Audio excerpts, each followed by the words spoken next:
This is the deathstalker scorpion. It is the most venomous scorpion in the world. Out of all of its family, it ranks number 1 of the deadliest. It may seem small and harmless, but its sting is absolutely lethal and carry a staggering 2,600 deaths per year.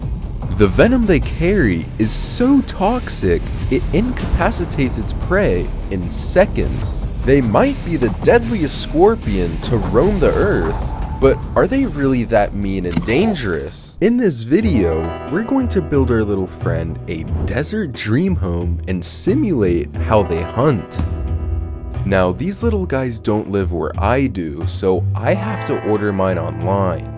So these scorpions live in the deserts of North Africa and the Middle East, so I'll be sure to replicate that. We'll have all the desert necessities plus a burrowing tunnel for our friend to hide in. So I got my 20-gallon tank, plus I bought all the necessities we need for our ecosystem. And I'll be using this clay for his tunnel. I layer it on top of this metal to make it look like a cave. And scorpions love to burrow so they can hide from predators and stay cool during hot days. I start the base and start laying down sand. I added about 2 inches of sand and start flattening it out. I add a little bit of soil because these scorpions just like to dig around. And after some logs, we have a beautiful base. Now that we have our finished base layer, I start breaking apart this cactus and put in some... yeah, I don't know where that... well, these smaller ones will probably do just fine. As we finish up our dream home, I spray them down with a little bit of water, and I hear a knock at my front door. It came. I began unboxing it, and we opened up our first life. These are wild-type isopods. These guys will improve soil quality and prevent the buildup of harmful bacteria. I let them crawl out by themselves because they actually didn't want to come off.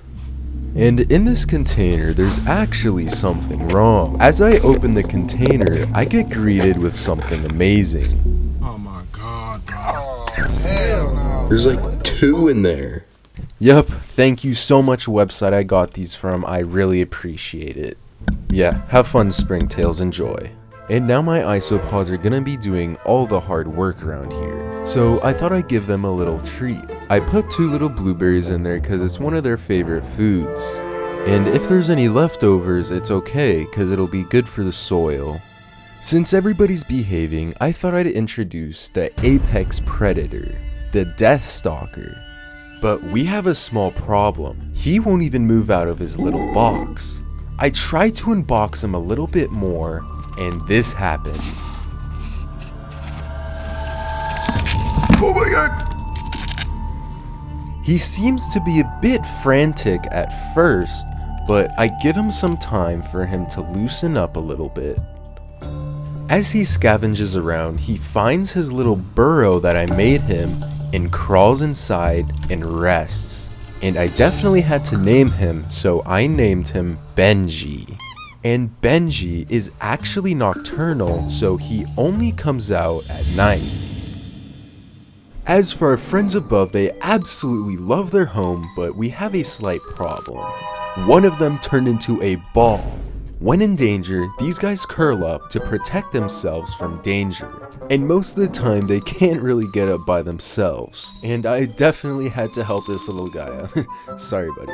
And once they figure out they're not in danger, they walk away like nothing ever happened. And as night rolls by, our predator Benji comes out to play. And the cool thing about these guys is they glow under UV light. Now, Benji's vision actually isn't the best as he has 2 small eyes on the top and 2 on the corner.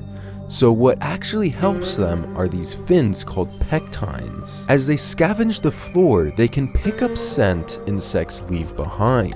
And as for their claws, they actually have very small and skinny pinchers. Unlike Benji's small pinchers, this emperor scorpion has huge claws for tearing its food, and Benji purely relies on its venom to kill its prey. And that leaves me with the question, how dangerous can Benji be?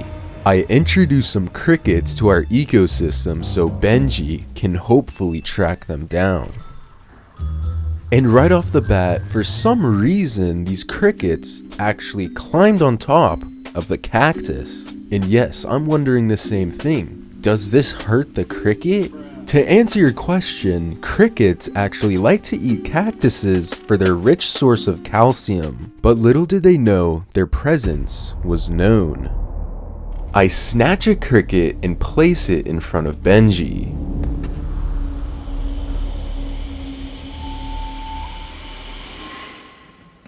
To be honest, it was pretty hard to get him to eat, and I'm starting to think if there's something wrong with Benji.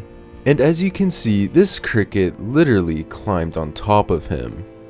I try and feed and feed and feed him, but he's just not that hungry. So I went onto Google and asked why my scorpion won't eat. And apparently they can actually survive long periods of time without eating. So at this point, I didn't really want to bother him that much, so I let him sit in his tank for a few days. And while he was resting, I wanted to make him a new home. I won't bore you with the build, but at the end of the day, I just wanted to see Benji happy. I added in everything he had before, and even his own soil so he can make his own burrow. And just like that, he now has a new habitat to explore. I drop in some crickets and pick up Benji to transfer him to his new home. I give him some time and he starts running around to explore his new crib. And it was a matter of time until he found his new cave. I let him be for a little while until I saw him kind of exploring and being curious in his new tank. And before you know it, you can already see that he was starting to dig in his own soil. I give him a few days to acclimate so he'll get comfortable, and in the back of my mind, there's always been a slight worry if he needs to eat food in order to survive. And in the meanwhile, he has his own water and crickets to make me feel better about his situation. I also put in some more vegetables so our crickets can munch on them too. And after a few days, I come back to check up on Benji during night while he was active, and I thought I'd try to feed him one last time. I grab a cricket and I bring it over to Benji and put it right in front of his pinchers. And as you can see, he won't accept the cricket. Now, I've had Benji for a few weeks since I got him, and I've never seen him eat. I let him be for another day, and I come back to this. I turn his light on, and right by his cave, I see a dead cricket. And as you can see, it has bite marks right on the side of it. And seeing this definitely made me feel way more happier that he's had some food in him. And even though Benji is known to be the most deadliest scorpion to roam Earth, he isn't necessarily as scary as you think. And in fact, he's actually been so calm and kinda tends to just hang out. All I've been meaning to say is I've kinda grew a connection with this little guy and he's here to stay with me. And if you enjoyed this video, you'd probably love to see this one too.